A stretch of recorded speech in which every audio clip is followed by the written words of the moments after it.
రేమెక్స్ king channel. శరీరమంతా బూడిద, జడలు కట్టిపోయిన తల, చేతిలో మనిషి పుర్రే. చూసేందుకు భయపడేలా ఉంటారు అఘోరాలు. అసలు అఘోరాల జీవితం ఎలా ఉంటుంది? వారి ఆహార నియమాలేంటి? వారికి నిజంగా అద్భుత శక్తులున్నాయా? ఇవన్నీ ఎంతో మందిని వేధిస్తున్న ప్రశ్నలు. సాధారణంగా అఘోరాలు ఎక్కువగా కనిపించరు. కుంభమేళాలు, పుష్కరాలు జరిగే సమయంలో ఎక్కడి నుంచి వస్తారో తెలియదు, కానీ అలా వచ్చి ఇలా వెళ్ళిపోతారు. మరి వాళ్ళు మిగతా రోజుల్లో ఎక్కడుంటారు? మానవ సంచారానికి దూరంగా నిశ్శబ్ద ప్రాంతాల్లో వీరు నివసిస్తూ ఉంటారు.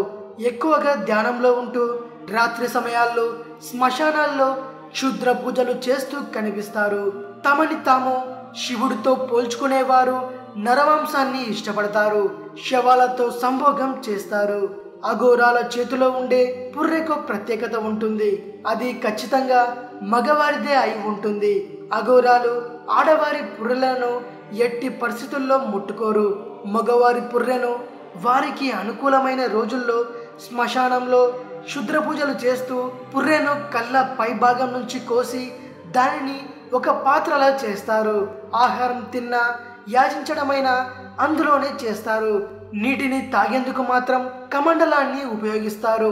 ఇలా చేయడం వల్ల వారికి అద్భుతమైన శక్తులు వస్తాయని వారి నమ్మకం.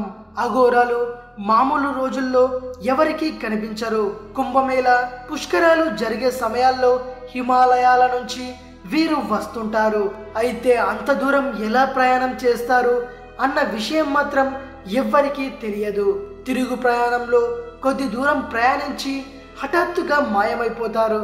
ఆ ప్రాంతంలో తప్ప మరెక్కడ వారి జాడ కనిపించకపోవడానికి కారణం సూక్ష్మ శరీర యానం, అదే నానో టెక్నాలజీ. ఇక అఘోరాలకు నిజంగానే అద్భుత శక్తులున్నాయా అనేది నేటికి అంతుచిక్కని ప్రశ్నే. వారికి అద్భుత శక్తులుంటాయని చెప్పుకోవడమే తప్పించి ప్రత్యక్షంగా చూసిన వారు ఎవ్వరూ లేరు. కాబట్టి ఇది ఇప్పటికీ మిస్టరీనే. ఇది విషయం. మరిన్ని ఇంట్రెస్టింగ్ వీడియోస్ కోసం రీమిక్స్ కింగ్ ఛానల్ని సబ్స్క్రైబ్ చేయండి. మరో వీడియోతో మీ ముందుకు వస్తాను. అంతవరకు సెలవు.